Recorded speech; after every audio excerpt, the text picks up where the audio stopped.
ki pa filti ka hom ki nutin ama sa pemten assembly hi angai do ta hi ale assembly unai amun ki thuma ai phal pe tiang wale assembly hi mes fi umji ai mes fi akikal sa sa tu hin zalilam pha ta tu chung hin khianga ho bungin ki pa thanong ta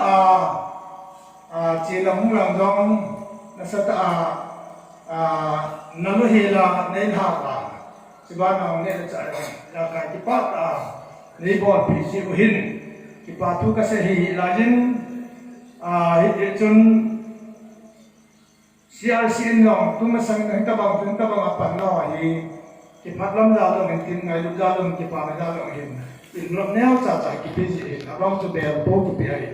tu nin chilang ai gam lo gam la chen ti hin tin bel lo ko man be se ta ki phalam men ya chu pai sa neo cha hat pi tin bel cho no mam pi cho no mam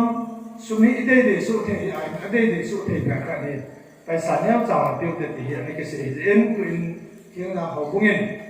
CRC in tu chung assembly na lao in le nei tok ti ki pa pin dal hin in lo neo cha kan pin on ji chu king dang hat kan puam mungin lang ji yang kisan pam te ngo anai lam nam bol yang te phat ti mai yen ti chen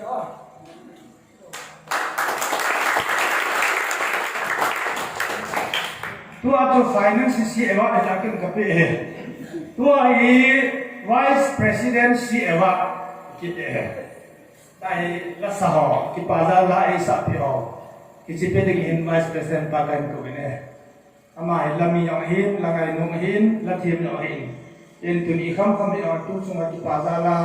chilai mana la ai sa pio na in tin ama bo king lang ho bunga ko nam le pa sang lai wa group ma isa ho chu tu he de kan pa ki pa thu ri asa chu ke ho sa ne ta ne ke la bi wa ka ta si sa tin tu in ama sa pen in king lang ho bunga ko nin boy lon sa yang ho bunga ko nin boy nu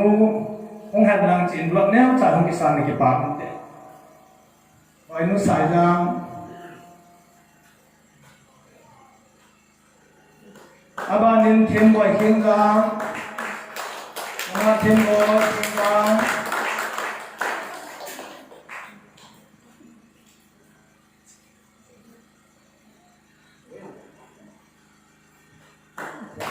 aban thiên boy du thiên gang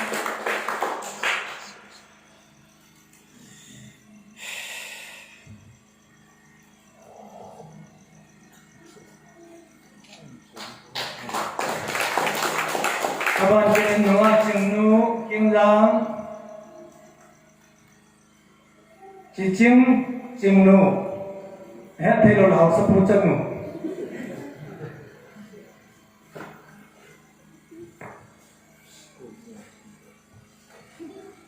achai na in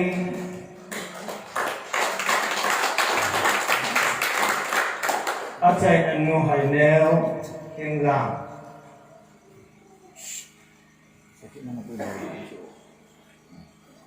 itu tu ikham lo yang le kita ada sejak assembly ni je hoi pi je wa langai tak ni sak tok pi wa ikham lo yang le itu tidak sama sesi tu hin ihau tiang wa sa ngali tu ka ku bon ku hi kita na la neo cha skin bo zim toi tham lo siu ki ngai ku na pun de tin tu tin pa te ku pi tam amen